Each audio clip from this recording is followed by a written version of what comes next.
ಶುಭಗಳು, ನಿಮ್ಮೆಲ್ಲರಿಗೆ ಶುಭಗಳು. ಚೆನ್ನಾಗಿದ್ದೀರಪ್ಪ? ನೋಡ್ರಿ, ಮಾರ್ಕ್ ಸುವಾರ್ತೆ 7ನೇ ಅಧ್ಯಾಯ 20ನೇ ವಚನ. ಮನುಷ್ಯ ಒಳಗಿಂದ ಹೊರಡು ಬರುವುದು ಸುಳ್ಳುಗಾರಿಕೆ, ಕೊಲೆ ಮಾಡೋದು, ಕಳ್ಳತನ, ದ್ರವ್ಯಾಶೆ, ದ್ರವ್ಯಾಶೆ, ಕೆಡುಕುತನ, ಬಂಡತನ, ಹೊಟ್ಟೆ ಕಿಚ್ಚು, ಕೆಟ್ಟ ವಿಷಯಗಳು ಒಳಗಿನಿಂದ ಹೊರಡುತ್ತವೆ. ನಮ್ಮ ಹೃದಯದಲ್ಲಿ ಇವೆಲ್ಲವನ್ನು ಆಧಾರ ಮಾಡಿಕೊಂಡು ಸೈತಾನನು ಹೊಂಚಾಕಿ ನಮ್ಮ ಮೇಲೆ ಯುದ್ಧಕ್ಕೆ ಕರ್ಕೊಂಬರ್ತಾನೆ. ಅವನು ಇದೆಲ್ಲ ಹತ್ತಿಸ್ಬಿಡ್ತಾನೆ. ಬಂಡತನ, ಸುಳ್ಳುಗಾರಿಕೆ,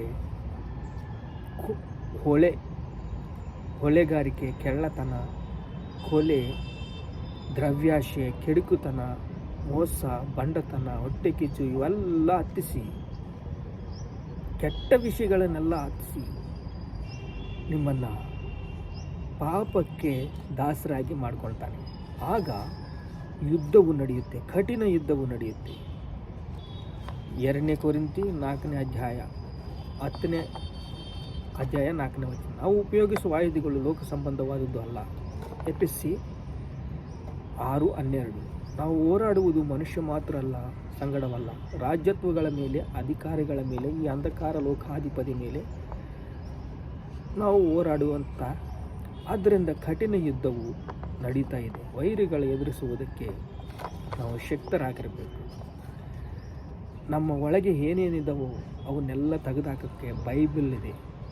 ಬೈಬಲ್ಲು ಪ್ರಾರ್ಥನೆ ಮಾಡಿದರೆ, ಧ್ಯಾನ ಮಾಡಿದರೆ ನಿಮ್ಮನ್ನು ಕೃಪೆಯಿಂದ ಕೃಪೆಗೆ ಕರ್ಕೊಂಡು ಹೋಗ್ತಾನೆ. ದೇವರ ವಾಕ್ಯವು ನಮ್ಮ ಹೃದಯದಲ್ಲಿದ್ದರೆ ಯಾವ ಬರಲ್ಲ. ದೇವರ ವಾಕ್ಯದಿಂದ ನೀವು ಬಲಗೊಂಡ್ರ ನಿಮಗೆ ಶಾಂತಿ ಸಿಗುತ್ತೆ, ನೀವು ಸಮಾಧಾನದಿಂದ ಇರ್ತೀರ. ನೋಡ್ರಿ, ದೀಕ್ಷಾಸ್ಥಾನ ತೆಗೆದುಕೊಂಡು ಹೊಸ ಮನಸ್ಸು ನೀವು ತೆಗೆದುಕೊಂಡು ಹೊಸ ಮನಸ್ಸು ಹೊಂದಿದ ಮೇಲೆ 1 ಕೊರಿಂಥಿ 10ನೇ ಅಧ್ಯಾಯ 4ನೇ ವಚನ. ಮೇಘದ ನೆರಳಿನಲ್ಲಿ, ಸಮುದ್ರದಲ್ಲಿ ದೀಕ್ಷಾಸ್ಥಾನವನ್ನು ಹೊಂದಿದವರು, ದೈವಿಕವಾದಿ ಒಂದೇ ಆಹಾರವನ್ನು ತಿಂದವರು, ಮನ್ನಾ ಅನ್ನೋ ಆಹಾರದಿಂದ ತಿಂದು ಮೇಘದ ನೆರಳಿನಿಂದ ಸಮುದ್ರದಲ್ಲಿ ಪ್ರಯಾಣ ಮಾಡಿದರು, ದೈವಿಕವಾದ ಒಂದೇ ಆಹಾರವನ್ನು ತಿಂದರು, ಒಂದೇ ನೀರನ್ನು ಕುಡಿದ್ರು. ದೈವಿಕವಾದ ಬಂಡೆಯೊಳಗಿಂದ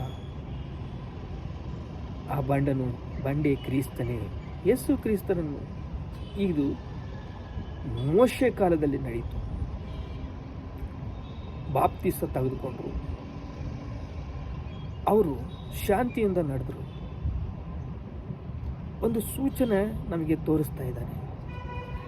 ನಮ್ಮ ಒಳಗಿಂದ ಏನೇನು ಬರ್ತಾ ಇದ್ದಾವೆ. ಹೇಬೇಲಿನ ಕಾಣಿಕೆ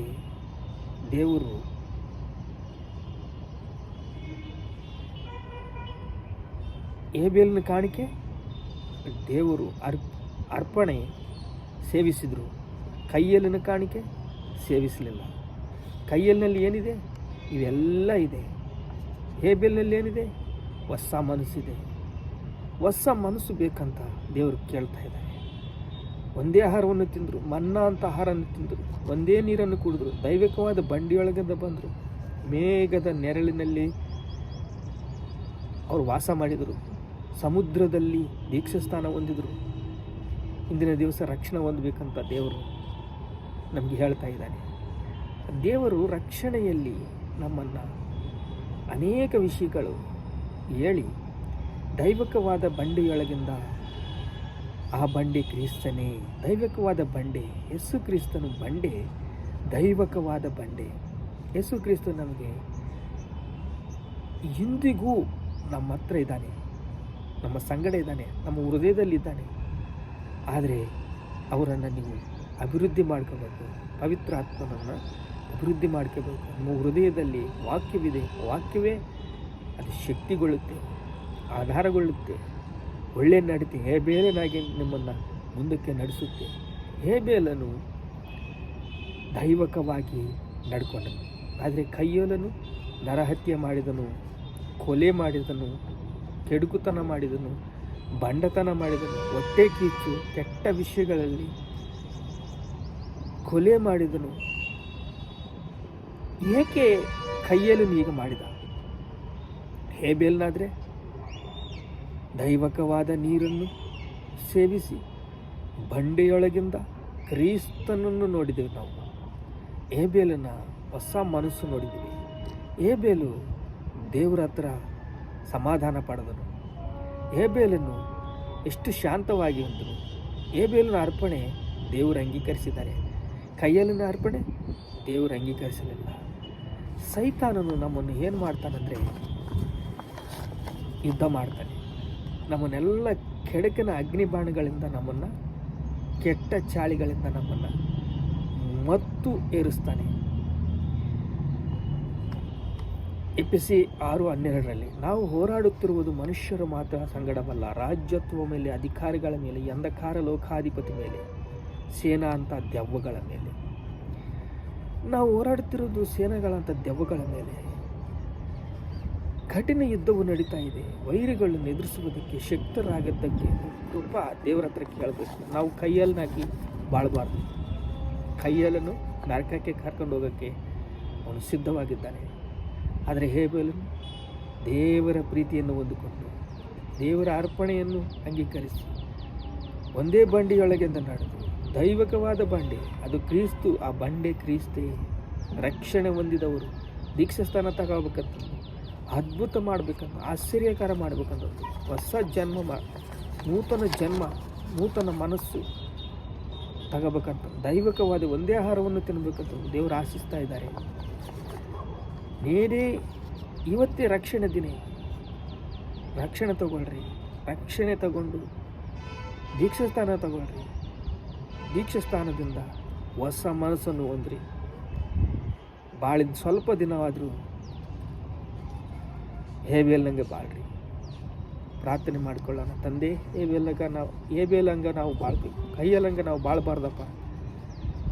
ಒಂದೇ ಆಹಾರವನ್ನು ತಿಂದರು, ದೈವಿಕವಾದ ಬಂಡಿಯೊಳಗಿಂದ ಬಂದರು.